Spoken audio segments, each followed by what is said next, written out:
Salutations everyone, and welcome to What Mattered, the show where I tell you what mattered in the news this week. I was actually gonna have Hideo Kojima on the show today, but unfortunately Konami banned him from coming. Sorry.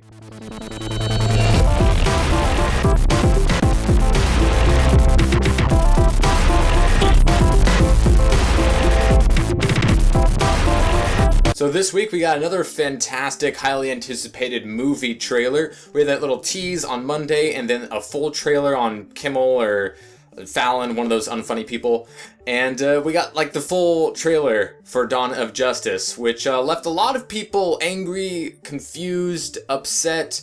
Now, here are my thoughts. We did learn a lot in the trailer. A lot of people thought too much. The people were screaming spoilers in the very first trailer, which is kind of weird that people are saying that. But, I mean, it did reveal a lot in that we know Doomsday is the villain. People have been speculating Darkseid being the villain to bring everybody together, and we did see what looked like could have been parademons in that trailer. But regardless, we have Doomsday. It looks like it's Zod. Like Luthor did some weird experiment with Zod and turned him into Doomsday. That's definitely what happened.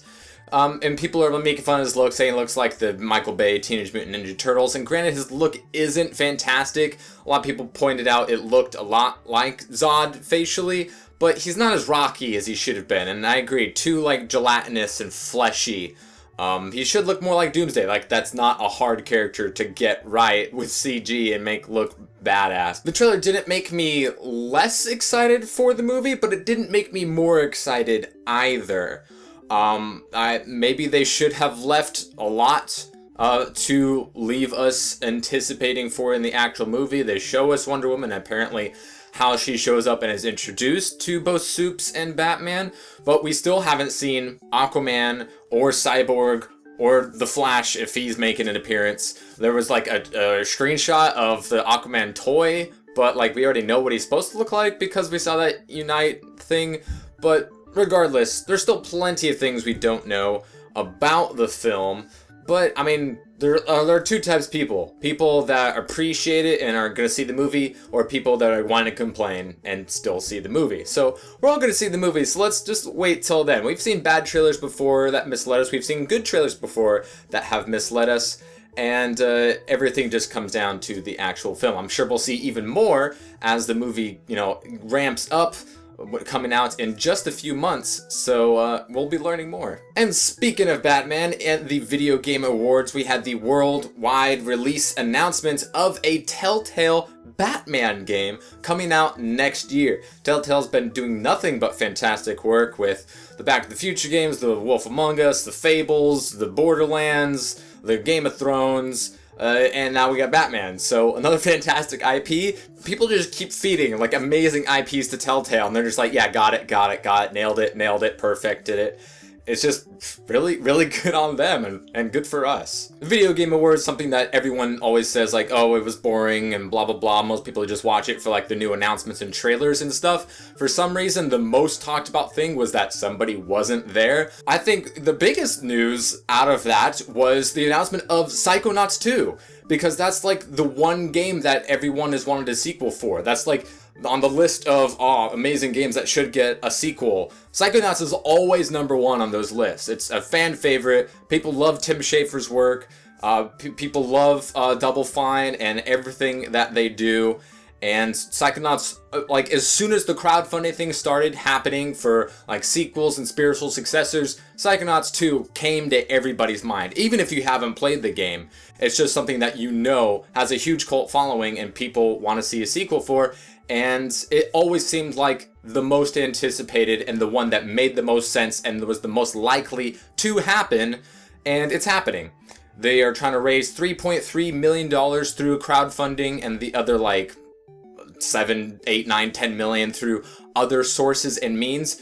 You can go ahead and check out their donation page right now. A lot of amazing backer stuff as always. Even like the earliest one is like $10. You get Psychonauts 1 digital download absolutely for free, and you get your name in the credits. For Psychonauts 2, then you get even lower, and boom, you get Psychonauts 1 and 2 digital. downloads. Just really, really good stuff. So get on that. Obviously, some of these things are going to be in very short supply. So if you want to donate to get Psychonauts 2, you might as well do it now because we have a long way to wait. It will be coming out in 2018. You might think 2018, that's a long ways away. That's how video games work. That's 3 years away. But granted, the first game took 5 years to make, and Double Fine is also working on 3 other games right now. So that's completely understandable, but still reason for a lot of people to get excited because that game has a huge following and people really, really wanted a sequel. A game that has come out in the last week via early access on Steam is RWBY Grimm Eclipse, available for $15. It got green-lighted like a motherfucker, super duper fast, and now is available on early access. That means you get to play the game as it's being developed. I believe there are 4 levels available right now, so pay the full price now and you don't have to pay anything else, and you can play the game as they release updates to it.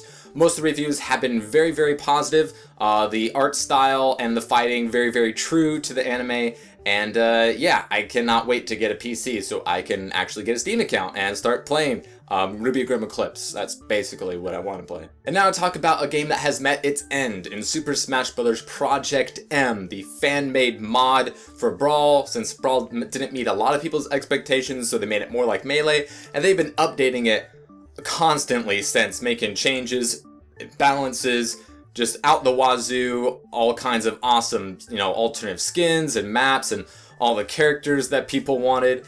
And it's done being updated. The Project M team wasn't given a cease and desist order or anything. They just it's time. It's time to push this final update, which will be coming out soon, and then it'll be no longer updated. So we kind of all should have seen this coming, especially with the launch of Smash 4. Project M has kind of been absent from the competitive scene ever since way early this year. Mewtwo won when he won the Project M and Melee, and then he lost to Zero in Smash 4. But we really haven't seen it competitively on the main stage in a long time, and I think that's because people still love Melee and will watch Melee, and people who wanted to see Brawl or Project M have moved on to Smash 4.